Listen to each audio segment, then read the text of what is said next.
be seated.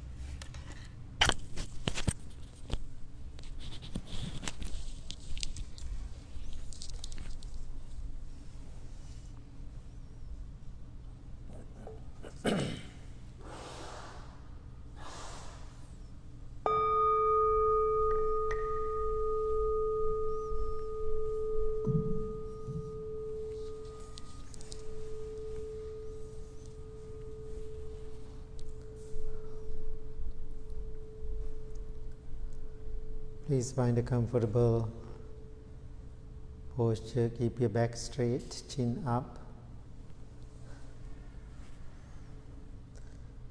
If you don't keep your back straight as much as you can, maybe easily falling asleep.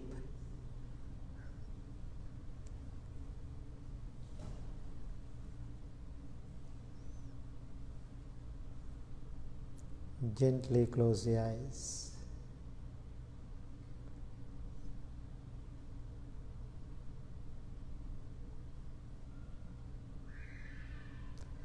Make a wish for determination. Today, this morning, I am going to meditate. This meditation helps to keep my mind strong, balanced, joy and peaceful.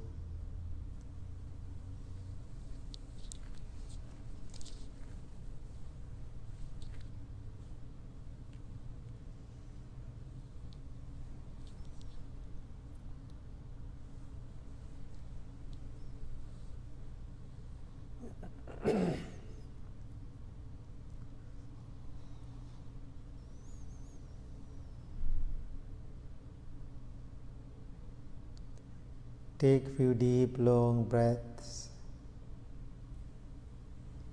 and let go and relax your mind, your body.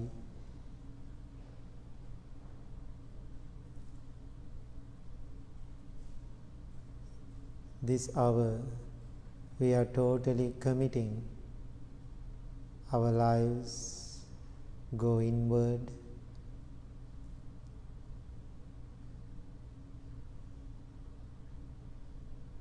Always our minds are going outward. We all are concerned about what is happening in the world, what is happening in our families, workplace, our society, country. Very little concern what is happening inside us. This is your time, this is my time. Go inward, introspection, to see and feel our own lives.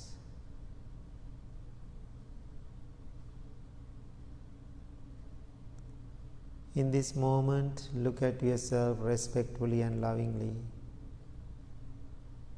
Appreciate your body and mind, your life. Even life has all the challenges and difficulties. How beautiful. Still I am surviving, I am breathing. I have place to live, I have food to eat.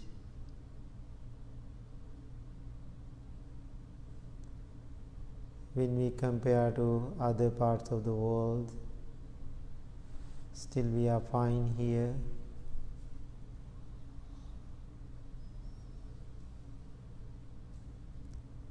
Therefore, learn how to appreciate what you have instead of worries, anxieties, and complaining about it. Having this awareness in your mind, please send your loving thoughts towards yourself, thinking, I am well, I am happy, I am peaceful.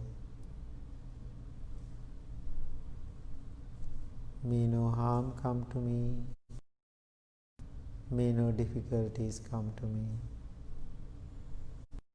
Always find spiritual strength, mind power, understanding.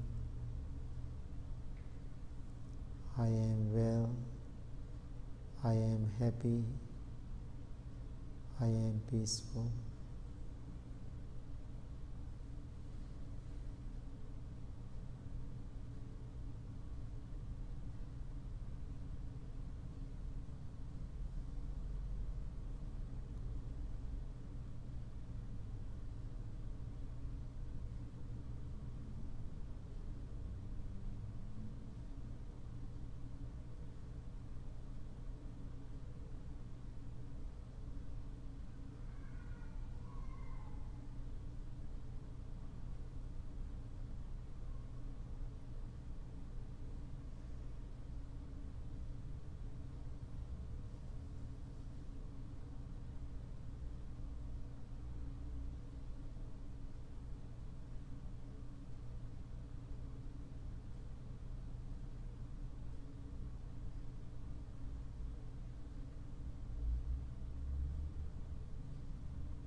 Now send your loving thoughts towards your family. May all of my family members be well, be happy, be peaceful. Bring a picture of your each family members. Just imagine they are smiling to you, you are smiling to them, they are in front of you. You are looking at them lovingly and gentle manner. Even you have some difficulties and issues and problems with them, this moment leave everything behind for a while. Try to change your perspective of them, what they did, how they did.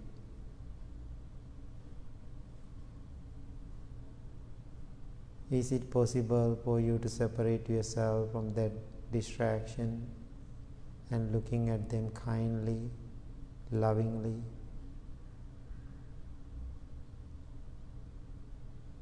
Instead of anger or disappointment towards them, is it possible for you to think of them with loving kindness, understanding we all human beings? May they be well, may they be happy, may they be peaceful.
Now send your loving thoughts towards the whole world.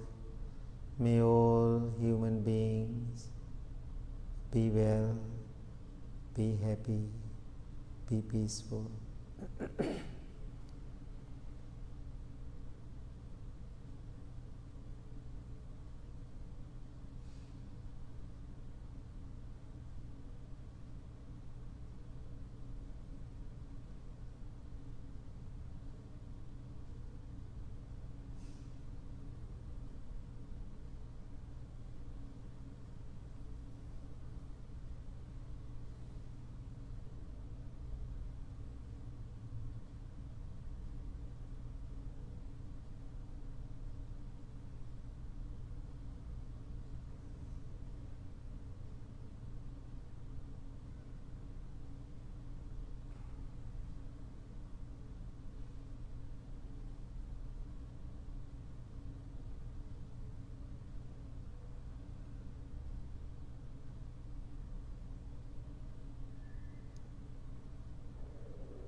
Now slowly turn your attention to your breath.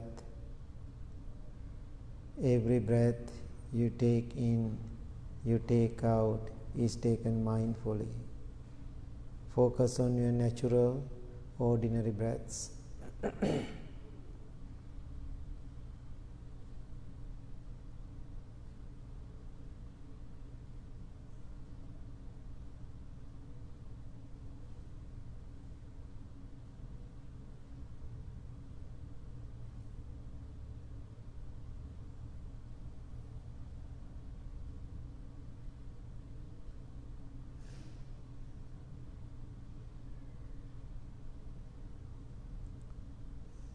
No need to repress your thoughts.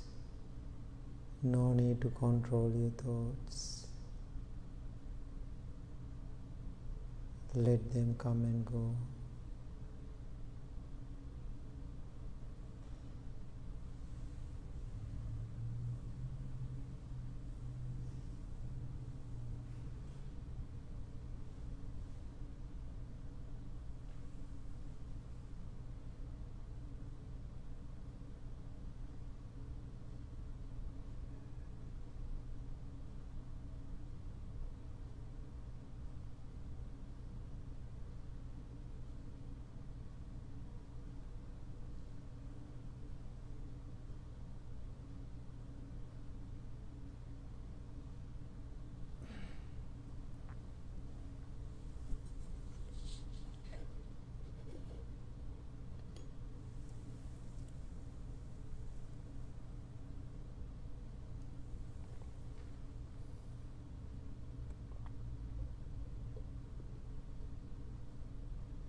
No need to repress your thoughts. No need to control them. Be aware of them. Accept them. Respect them. Be friendly with them. Don't go against to them. No need to condemn them.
Sometimes meditation seems to be difficult because our concentration is not well developed. It takes time. Therefore, don't be hurry to be peaceful. Take your time, step by step, day by day, little by little. Every day you are progressing. Remember, slowly is holy.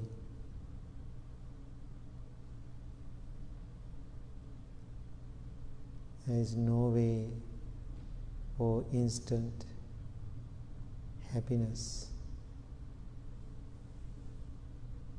If your intention is to find instant happiness, the same way that happiness will disappear.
Observe your mind, observe your body. Your body is relaxed, your mind is calm, tranquil, and peaceful.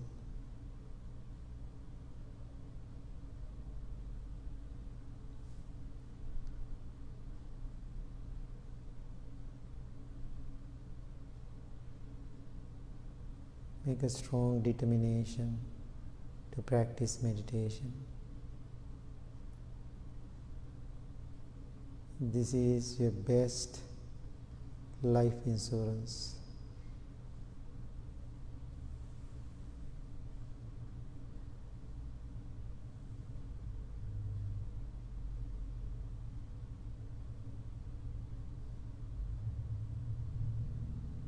All other security we have, they are not permanent. This is the best one.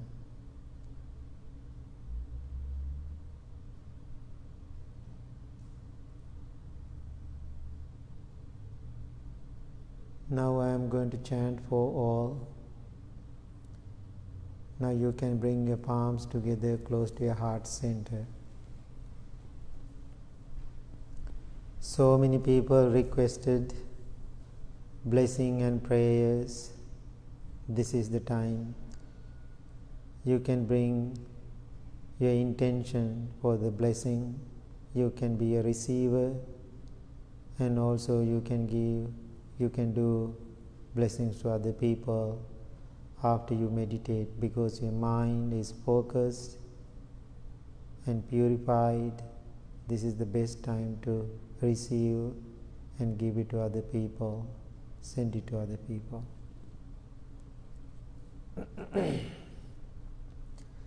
Bahun sahasamabinim mitasayudhantang girimekalang udita ghora sasena marang dhanadi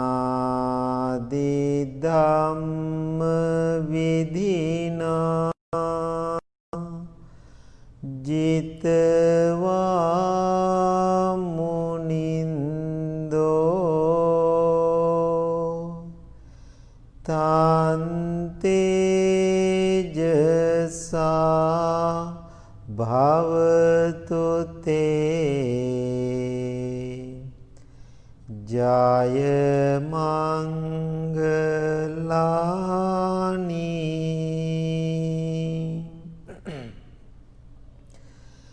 maratireka mabiyuj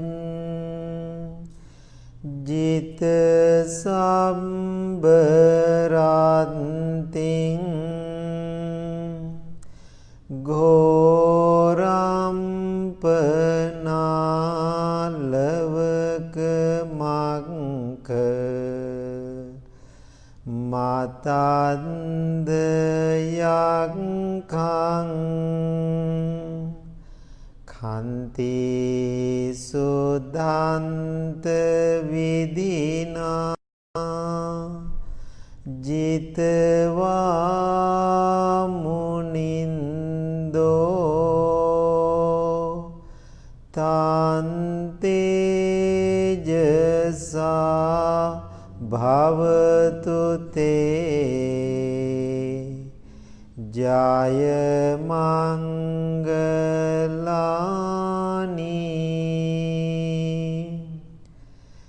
nalagiring gajawarang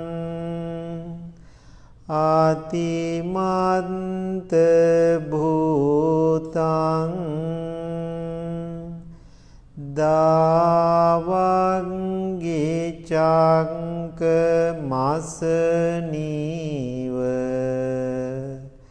sudarunantang metambuseka vidhina jitva munindo tante jasa bhavatu te jaya mangalani.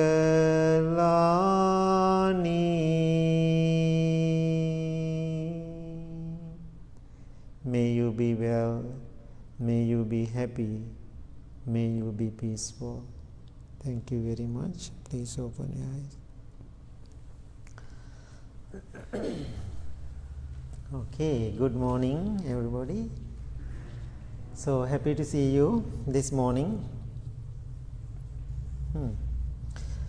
I think we have, all the human beings, we have a tendency to be unhappy. So whoever I talk, always people telling me how unhappy they are, how difficult their life, challenging.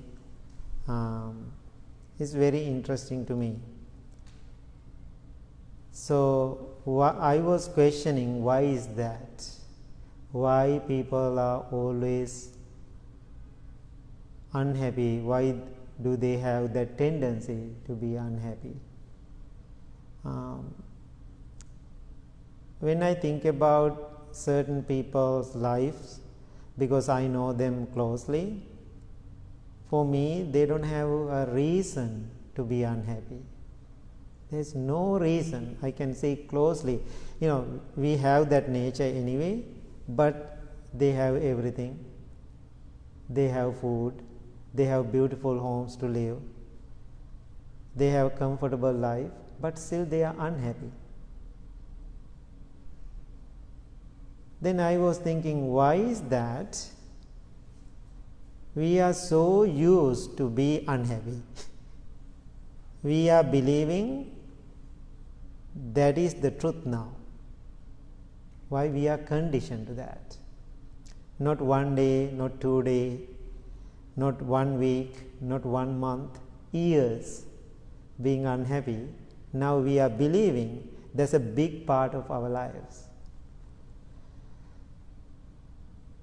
So when I talk about myself, as a human being, I have experiences I was being unhappy. Sometimes people even, they don't believe it.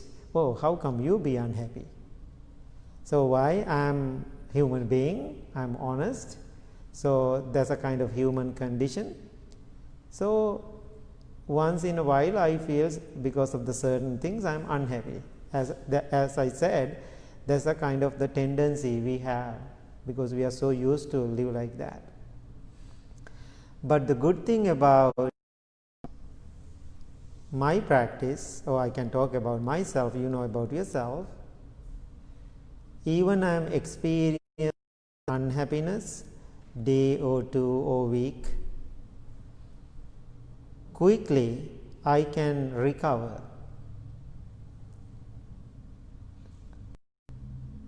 How about that?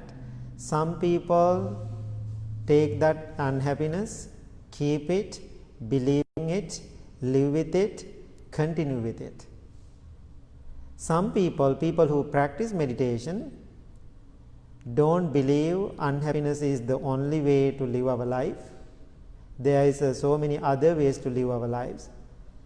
So when you are practicing, quickly discover to get out from that unhappiness. That is the purpose of your practice. So if you feel unhappy, don't be unhappy about unhappiness. So when you are unhappy, when you are going through some challenges, recognize them closely and try to get out from that conditional mind. So the other day, one of my friend called me and talked about one of my other friends and student. Then one of my friend, I am talking about the 2 friends, and he called me and said, so and so, that person is really unhappy right now because they are good friends. Bhante, I hope you can help this person.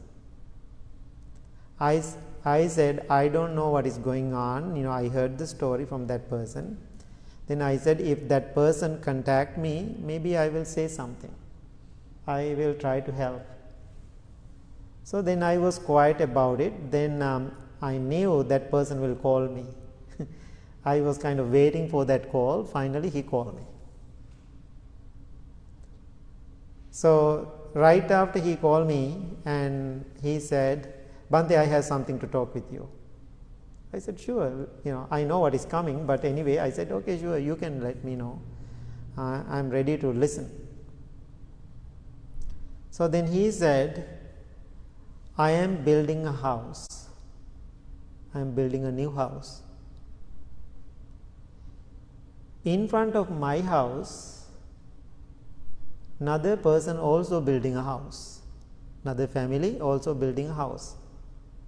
The way they build that house is so ugly. It is affecting to my house. It is covering all the nature view after they build that house. So last 2 weeks I couldn't sleep because of that. I was talking to my wife about it. Now this lady, she's putting more information into it. Now making him more angry about it.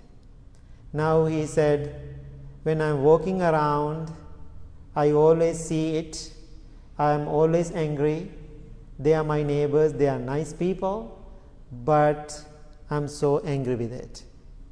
Why they are building ugly house in front of my house? Now think about very simple act. Now this person has weeks and days, cannot sleep and mad. Then he talks to a couple of other people and asking some help. I am going to talk to them, or I am going to complain to the city. Now he's going to take some action about it. So then he was complaining about his whole dilemma, what is going on in his mind. Then I said, what is the purpose of your house? What is the purpose you are building that house? I am building that house for me, my family, my children, to live peaceful life. Then what do you think about that person who is building that house? Now we build the conversation. What do you think of his purpose of building that house? Then he said, his purpose also building that house, he wants to live a happy and peaceful life in there. Maybe he is doing it differently. Then he asked me, is there any action I can take? Is it okay if I take some action? I said, already he built the house. Now they are putting the roof. After you go and complain to them, what will happen? Do you think they will bulldoze that house? I don't think so. Because they are working so hard to build that house. They are very happy and excited about they are building their own house. Then I said, how about if you are unhappy building about that house, you can change your perspective about it. Be happy. Another person in this world building a house for him or his family to have a good life. The way exactly you are going to enjoy your house. Then he said, it is so hard for me to think like that. Then I said, that means you are going to fail. That means you are building a beautiful house. The rest of your life, you are going to be unhappy in that house. Why? Every day in front of that house, you have that ugly house you call the ugly house. So then I experienced what people are doing. People are looking for pain and suffering, and whatever happening in the world, they don't know to figure it out. They don't know to find the peaceful, balanced life. So therefore, I am asking you, you cannot change everything in this world. Whatever happening, you cannot change everything. You cannot change everybody. Then I asked him, do you think, for example, you go and stop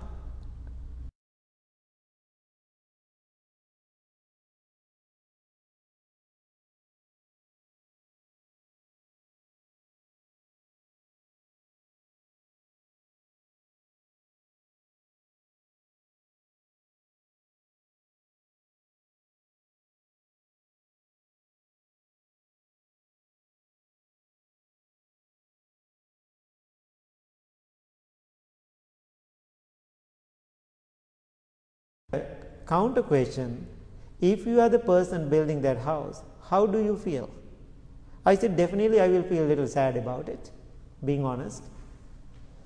Then what I am going to think, I said, I am not going to live forever in my own house. One day I will die, I will leave this house. Therefore, learn how to live in your house with your neighbors peaceful manner. Then I asked him, what is the purpose of your spiritual practice? He's a spiritual practitioner.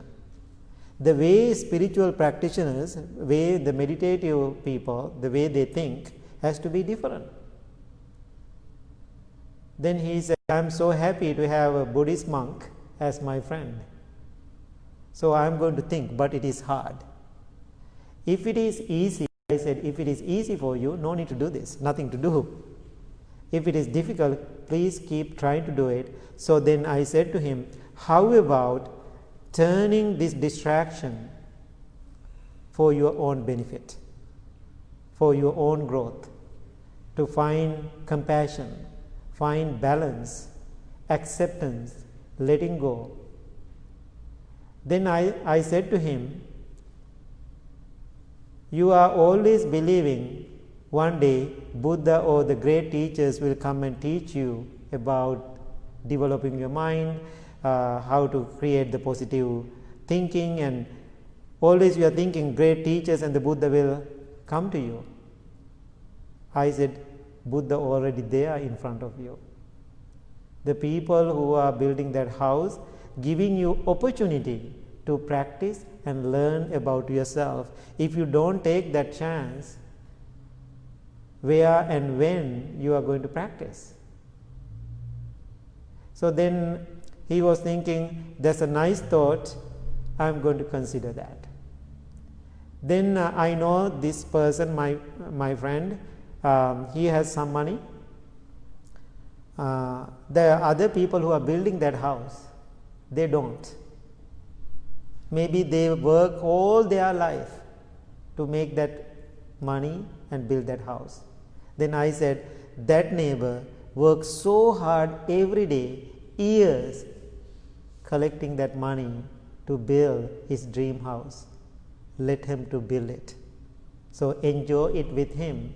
So then he said, even it is difficult, I follow your guidance, I try to learn from that house or that family become my teaching and my Buddha and my practice.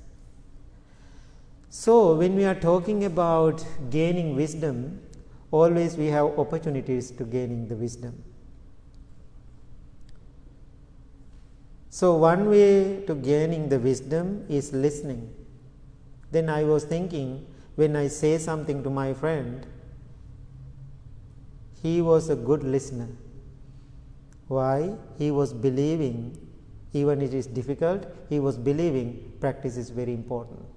That's why he didn't suffer himself, he contacted me. Then he was listening, he didn't argue with me. He didn't say, I want to live in this pain. Because I become noble friend to him, and that person I try to help. Then he said, I am listening to you, I am going to follow your guidance. So therefore, as a spiritual practitioner, always listen. Listening is a really good thing. While you are listening, so many thoughts may happening in your mind, maybe you don't like them, but still you can listen. Certain things people come and tell me, I don't like it at all, be honest. But I bring my mindfulness into that presentation, I am listening to that person. Because I had the issue, I don't want to listen, that's my nature. But getting better with this practice, I know how to listen now. Listening doesn't mean you are accepting everything. But when you are listening, that's a good quality. When you are listening, you are gaining patience too at the same time. So when I was a young monk, I had the difficulty, I am always talking, like very talkative. So my teacher had the issue with that. He always, like my father, he always tried to control me, always I'm asking questions, I'm always making trouble. Then he said, don't talk always, you have to be quiet. So when I was a very young monk, so I cannot stand for that. I'm always want to ask, why is this red color, why is this, always asking question. One day my teacher asked me, do you know the bird owl? You know the bird owl? I said yes. what do you see? Think about owl, imagining the owl. What do you see? Then I said, when I think of an owl has two big eyes. Then my teacher asked, what he does? Just watch. Then as a monk, be an owl. Just watch, don't talk. How wonderful, right? Then I said, okay, I got it. So what else? Then I said, he has two big ears like this. You have seen the beautiful owl, that's my bird. What he does? Just listening. Monk, don't talk all the time. Just listen. I love it. I really love it. Then he asked, what else? I said, that's it. No. There's something amazing when you're looking at the owl. Sometimes owl sitting on a tree branch, sitting there, and always shaking his head. He said, like always saying, Then he said, one day you become a big monk. So many people come to you and say things. You cannot accept everything. You cannot reject everything. You cannot give answers to everything. But you have to listen and always shaking your head. Then you will be safe. Now, I'm so grateful to my teacher. Now, so many times in my life, I'm always shaking my head. I always say, That's it. That's the answer. So therefore, always try to be an owl and listen. Then the second one, to gain the wisdom, thinking. So, when you are thinking, think mindfully. So usually when we think whatever we want. Whatever mind wants, we are thinking. So when we are practicing mindfulness, we call selective thinking. When you are practicing meditation, you can select what to think. Unnecessary things, you can keep it away. So that means you are thinking, that means you are not become a slave to your thinking. That's what we call introspection, going inward. Then the last one is meditate. Meditating and gaining wisdom. That's what you are doing. So while you are sitting, you can do all three together. You can listen to yourself, you can taking care of your thinking, your thoughts, and same time you can meditate. That is the best way to gain wisdom. What are the three things? Listening and gaining wisdom, thinking and gaining wisdom, meditating and gaining wisdom. So therefore, suffering is optional. Okay, thank you so much for this morning. I hope you learned something beautiful today. Tyler?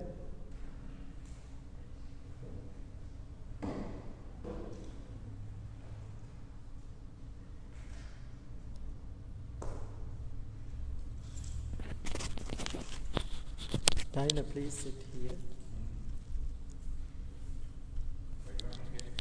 Yeah.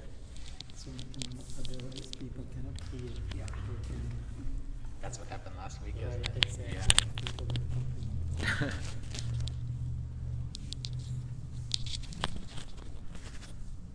Both of them? Yeah. I'm just going to hold them like this, see if that works. Hi, everybody. I'm going to take this off because we're a few feet apart from each other. So, good morning. Who was here last week? A few of you. Okay, good. I'm glad to see that there's some reoccurrence and some new folks. It's really nice. So this is our third time back in the temple. It feels so weird to even say that. And so we're trying to learn how to navigate all these new changes.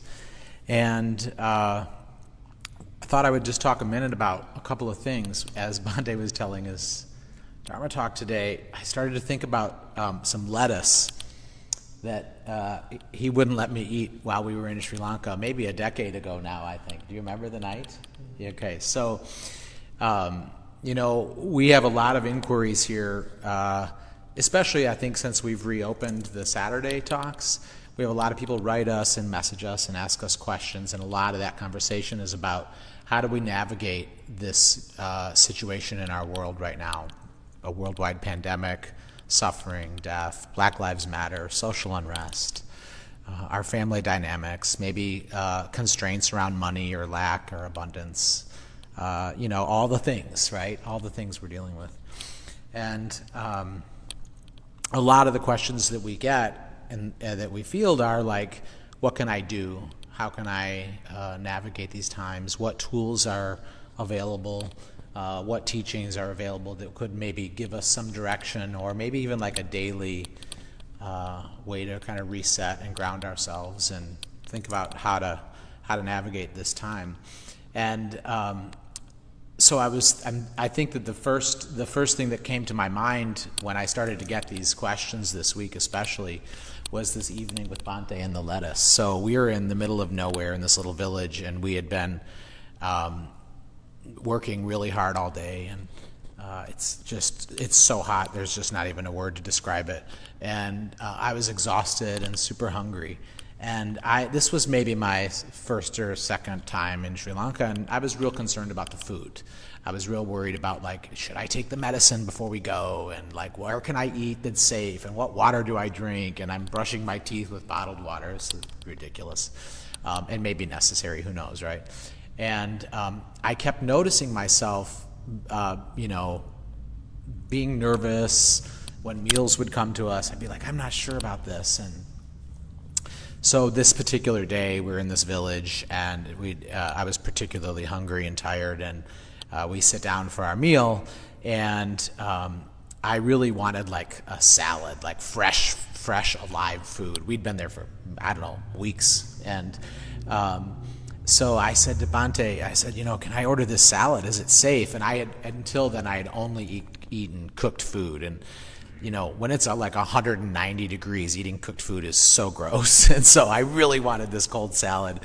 And he said, it's totally fine. We were in a place where they used all the proper care, and it was washed properly. And he reassured me that we'd be fine. And in Sri Lanka, everything takes about 70 hours. So when you order a meal, it's pretty much like 3 days before it comes. And it's very, very slow paced. And so during the delayed arrival of my salad, I started to get more and more worried.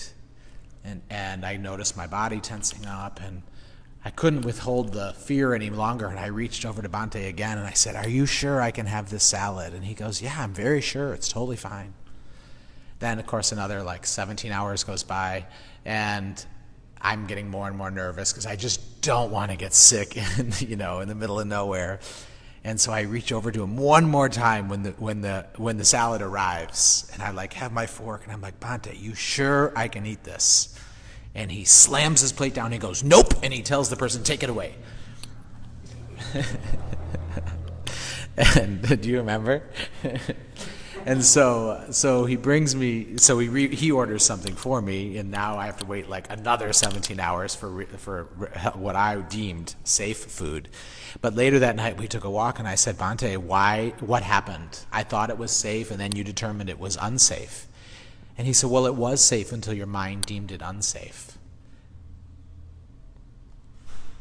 And, we chant that every day here. We chant, mind is the forerunner of all states. It's our middle chant between our meditation and our dharma talk. We're always talking about our minds being the forerunner of all states. But I've been thinking about that lettuce a lot this week in response to all that's happening in our world and all the fear that's coming at us. And I've been really reminded about how important it is to make sure that I'm staying steady and grounded and centered in my spiritual practice, so that I can respond, from a noble base of steadiness in a world that feels so unsteady. And so I got to thinking, should we develop some guidelines for people? And I never even asked Bhante about this because I answered my own question before I got to reach him. But I started thinking maybe the temple should establish some guidelines that we could offer people to carry around during this time, maybe through the election, which we all know is going to be a little weird, or maybe through until we get a vaccine, right? Like there's always stuff going on. Maybe we could establish some way for all of us to come together. And I reflected on that for a day, and then I realized in another conversation, we've been talking about all the things that we're going to cancel for the temple. We're doing the best we can, but frankly, we're canceling most everything we've had planned this year. And one of the really big important things is our precept ceremony, which we don't know whether we'll have that or not, or maybe we'll have it in a new way. But right now, we have no idea. And there's actually a lot of beauty in that surrender, to be present and just say, right now it's like this, and tomorrow we'll see what it's like. But I got thinking about how many people will be so disappointed about the precepts. Many people wait years to take them and work really hard and study. And so I'm in this conversation about how are we going to handle the precept ceremony, and I realize it's ridiculous to rewrite any guidelines, because as I was thinking about those precepts, I began thinking about the virus and social unrest while reading the precepts, realizing that we already have the 5 tools. I'd never thought about them in association with a worldwide pandemic, right? I thought them more in how do I live my daily life, what felt like in a more normal time. But they couldn't be more flawless in this time. They're actually designed, and our living those practices as best we can. I don't know if you would agree. I can't think of something that could serve us or the planet more than each of us reaffirming our commitment to those precepts. So I'm just going to take a minute and read them. And I want to ask everybody just in your mind to think about the virus, think about all the fear and the suffering, think about the social unrest in our world, and then consider whether or not these trainings or these practices might be a good navigator for you. So, the first training. Aware of the suffering caused by this destruction of life, I am committed to cultivating compassion and learning ways to protect the lives of people, animals, planets, and minerals. I am determined not to kill, not to let others kill, and not to condone any act of killing in the world, in my thinking, and in my way of life. Second training. Aware of the suffering caused by exploitation, social injustice, stealing, and oppression, I am committed to cultivating lovingkindness and learning ways to work for the well-being of people, animals, planets, and minerals. I am committed to practice generosity by sharing my time, energy, and material resources with those who are in real need. I am determined not to steal and not to possess anything that should belong to others. I will respect the property of others, but I will prevent others from profiting from human suffering or the suffering of other species on Earth. So keep all the current situations in your mind as we keep going. Third training. Aware of the suffering caused by sexual misconduct, I am committed to cultivating responsibility and learning ways to protect the safety and integrity of individuals, couples, families, and society. I am determined not to engage in sexual relations without love and a long-term commitment. To preserve the happiness of others and myself, I am determined to respect my commitments and the commitments of others. I will do everything in my power to protect children from sexual abuse and to prevent couples and families from being broken by sexual misconduct. Fourth training. Aware of the suffering caused by unmindful speech, and the inability to listen to others, I am committed to cultivating loving speech and deep listening in order to bring joy and happiness to others and relieve others of their suffering. Knowing that words can create happiness or suffering, I am committed to learn to speak truthfully with words that inspire self-confidence, joy, and hope. I am determined not to spread news that I do not know to be certain, and not to criticize or condemn things for which I am not sure. I will refrain from uttering words that can cause division or discord, or that can cause the family or the community to break. I will make all efforts to reconcile and resolve all conflicts, however small. Fifth training.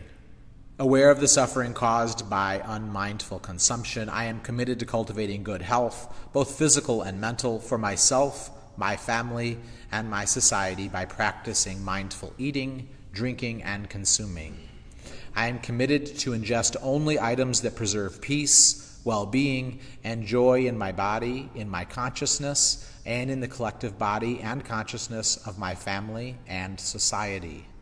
I am determined not to use alcohol or other intoxicants, or to ingest foods or other items that contain toxins, such as certain TV programs, magazines, books, films, and conversations. I am aware that to damage my body or my consciousness with these poisons is to betray my ancestors, my parents, my society, and future generations. I will work to transform violence, fear, anger, and confusion in myself and in society by practicing a diet for myself and for society. I understand that a proper diet is crucial for self-transformation and for the transformation of society. It's pretty interesting. Most of you, I assume, have heard those, taken them. Many of us have taken those vows. Isn't it unusually interesting to hear them in the context of these current times, right? Like, I think when I'm looking for a roadmap, or when we have people reach out to us on how do we establish a daily practice, I just don't think there's much else to say but those 5 precepts. So, Bhante, I thank you and all the monks for always bringing those to us. And just a little bit of housekeeping. How many people get Bhante's morning coffee with Bhante every morning in the emails? So we now have a beautiful book filled with the best of Bhante's morning coffee, along with some really beautiful color photography. And so some of his greatest Bhante-isms are now available in book format. And this is a rather disappointing time to do a book release, so we're going to wait to do it, but they are available. And frankly, any tool that can help people right now feel a little more spiritually fit, we want to get out into the world. And so I just want to remind people that that's available. And Bhante, why don't you talk about your water bottles that you love so much? Yeah, that's Choose Lovingkindness water bottle. That's my favorite water bottle. Somebody gave me this bottle. So then I thought I would make one for the temple too. So they're very good. And you can use it for hot and cold. And it has a string inside, you know. So Yeah. you can take it out. And it's a really good water bottle. And also I want to tell you a story about this mask. Actually, it's called the Choose Lovingkindness mask. This is the message I'm trying to spread, not the COVID. So one of my friends from Phoenix called me other day. Her hometown is Flagstaff, but she's living in Phoenix. So she was walking around the city in the Flagstaff. So she saw somebody wearing this mask. And she reached to that person, do you know Bhante? Then they both started, you know Bhante? Then they become good friends. So it's very interesting as this message spread around the world. And other day I went to the restaurant to pick up some food. I was wearing like this. The front desk person said, I love your mask and the message, I want to get one. Then I gave the website. And so it's a simple thing, but it's protecting us, and also same time we are passing that message. I can see you're wearing it. Thank you so much. That's a good story. Thank you. Just some housekeeping about the temple. As I talked about last week, we have made a conscious decision to only take this day by day. So right now we're still only open on Saturdays in an extremely limited capacity. And I think we'll continue to do that, but it's entirely possible we won't. And so really what we do is, I think Bhante is checking in with his heart when he feels right and wrong. We're all checking in with our hearts, what feels safe and what feels unsafe. We've been doing some outdoor meditations. We continue to struggle with people respecting the monks in terms of social distancing and wanting to hug and masks. I know that there is an overwhelming almost uncontrollable desire to be affectionate with people that mean so much to us. But we don't need to elaborate on how unrespectful that actually is in these current times. And so, I want to just continue to remind everybody that the monks will not stop you. They do not feel comfortable doing that. I'm asking you to be mindful and stop yourself from putting them in that awkward position. So please just continue to be really mindful and keep social distance with the monks. That's how we're able to open up today and these last 3 weeks, is by asking everybody to hold their mindfulness at the forefront of their actions. As far as the temple goes, some very remarkable things. We talked about it a little bit last week. Even though we're not here physically, we've actually been growing the size of our Sangha in proportions we never could have dreamed. We often can fit 200 people in this room. We rarely do. But now we're getting 2,000, 3,000, 6,000 people viewing our meditations virtually, which is just a really remarkable thing. And so we're just grateful that we've all been able to kind of pivot financially as the temple sits here unused. That does not mean that the expenses associated with the temple become unneeded. And so we've been really appreciative of people maintaining their pledges during this difficult time. We certainly understand that people are changing their ability to give based on their current circumstances, and we totally respect and honor that. However, when people are watching online, we are asking, hey, if you have $1, $5 that you can send, we'd be really grateful. Imagine we could all give so much less if all of us gave something. And so that's just what I want to remind everybody, is that during these times where we're navigating all of this, both of our biggest fundraisers this year have been canceled. The way the operations of the temple works is we're very grateful for your constant generosity, but frankly, we have 2 fundraisers a year that probably pay for about 8 months of our operating expenses, and both of those events were canceled so far. So you can understand what I'm saying in the in between of all that, which is that we're here, we're offering this practice. We're so grateful that this is our home and our refuge. We're really thrilled to be able to bring it to so many more people during this time. And we would ask that if it's meant something to you, please consider helping us so that we can make sure we keep doing this. Anything else? That's it. And also, August 2nd, we are doing a homestay Zoom retreat. Yeah, so it's a day retreat on Zoom. You can join from home. So if you are interested, myself and the monastic and I have invited some other monks, and so we are taking the time to each monk and the monastic. So if you want to join for that homestay Zoom retreat, please register for that. Okay, so thank you so much, everybody. Thank you.